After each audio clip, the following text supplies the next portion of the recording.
एक देश जिसके दामन में इतने छेद के सारी दुनिया सीले तो भी भर ना पाए, वो फटेहाल पाकिस्तान भारत से उलझ रहा है और अब पानी सर के ऊपर से जा चुका है। एक तरफ तो भूखा मर रहा पाकिस्तान अब प्यासा भी मरेगा।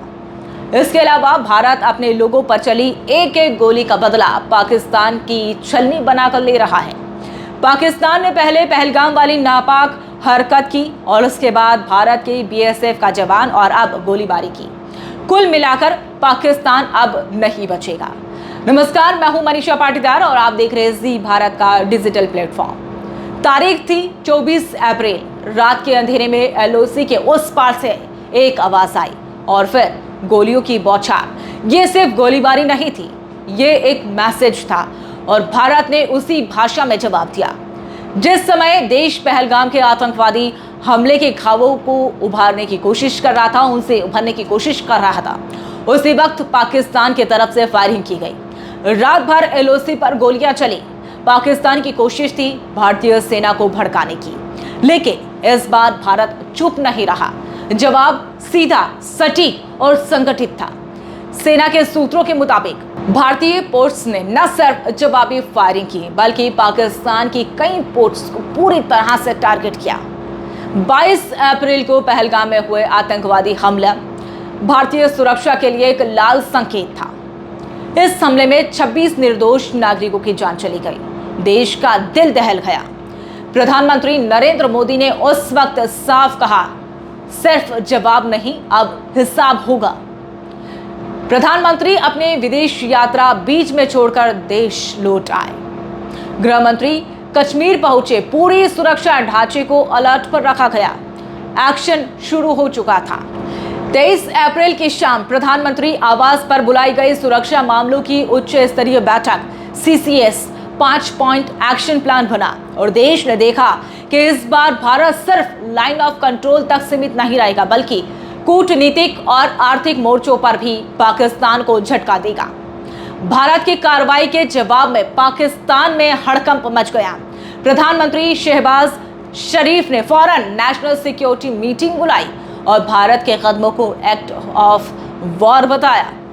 पाकिस्तान ने वाघा बॉर्डर बंद की और भारत से आने जाने वालों पर बैन लगा दिया और यहां तक कि एयर स्पेस भी भारतीय एयरलाइंस के लिए बंद कर दिया। लेकिन असल सच्चाई यह है कि पाकिस्तान दबाव में है। आंतरिक अस्थिरता, आर्थिक संकट और जनता में गहराता अविश्वास, ये सारे फैक्टर्स मिलाकर पाकिस्तान की सीमाओं को और भी असुरक्षित बना रहे हैं। जम्मू कश्मीर में हालात अब बदल चुके हैं। 24 अप्रैल को उधमपुर में मुठभेड़ के दौरान हवलदार अली शेख ने वीर गति प्राप्त की। उरी नाले में घुसपैठ की कोशिश नापाक कर दी गई। 10 किलोग्राम IED, चीनी हथियार और AK सीरीज राइफल बरामद किए गए। पहलगाम हमले में शामिल लश्कर ए तैयबा के 2 आतंकवादी आदिल धोकर और आसिफ शेख के घर गुरुवार को हमला हुआ। अनंतनाग और अवंतीपोरा में हुए विस्फोट में नष्ट हो गए। अधिकारियों के अनुसार सुरक्षा बल लश्कर के 2 आतंकवादी आदिल हुसैन धोकर और आसिफ शेख के घरों के अंदर तलाशी ले रही थी। तभी घरों में अंदर पहले से रखे विस्फोटकों से विस्फोट हो गए। बताया गया कि विस्फोटकों के कारण घर नष्ट हो गए। भारत ने अब हर मोर्चे पर पाकिस्तान को घेरने की नीति बनवाई है और अपना ली है। कूटनीतिक स्तर पर पाकिस्तान को वैश्विक मंचों पर अलग थलग करने की कवायद शुरू हो गई। वहीं दूसरी ओर भारत के साथ सभी पार्टियों ने एक सुर में समर्थन जताया है। एकता ही इस संघर्ष का सबसे बड़ा हथियार है। सरकार ने सभी दलों के नेताओं को आश्वासन दिया है कि सुरक्षा को मजबूत करने के लिए सभी आवश्यक कदम उठा रही हैं। आतंकवाद और उसका समर्थन करने वालों के खिलाफ कार्रवाई करने की प्रतिबद्धता अपनी दोहराई जाएगी।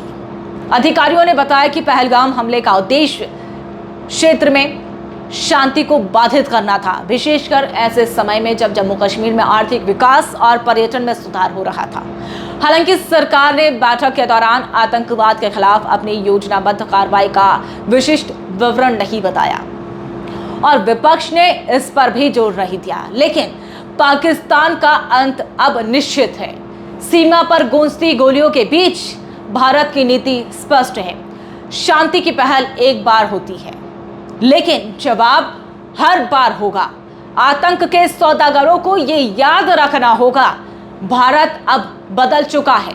अब हर गोली का जवाब गोली से मिलेगा और हर चाल का हिसाब दिया जाएगा। आप देखते रहिए जी भारत। जी भारत।